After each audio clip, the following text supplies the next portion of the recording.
Hello student, class 9 ছাত্ৰ ছাত্ৰীসকলৰ বাবে সবাৰ এখন নতুন নোটিফিকেশ্যন প্ৰকাশ পাইছে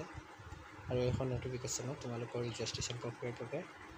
নোটিফিকেশ্যন প্ৰস্তুত কৰিছে সেৱা আৰু এখন নোটিফিকেশ্যনত তোমালোকৰ ডেটটো দিয়া আছে 12 এপ্ৰিলৰ পৰা আৰম্ভ হৈছে ৰেজিষ্ট্ৰেশ্যন প্ৰক্ৰিয়া আৰু 30 মেলৈ থাকিব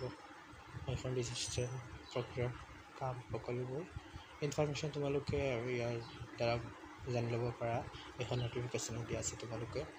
এইখনৰ পৰা সকলোবোৰ জানিব পাৰা আৰু এখন নোটিফিকেশ্যন তোমালোকে ডাউনলোড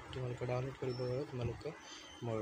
কমেণ্ট বক্সত এখন নোটিফিকেশ্যনৰ লিংকটো দিয়া থাকিব আৰু এই লিংকটোত ক্লিক কৰি তোমালোকে এখন PDF ডাউনলোড কৰি ল'ব পাৰা আৰু মোৰ চেনেলত নতুন হ'লে মোৰ চেনেলটো ছাবস্ক্ৰাইব কৰি অল নোটিফিকেশ্যনটো অন কৰি থৈ দিব। ধন্যবাদ।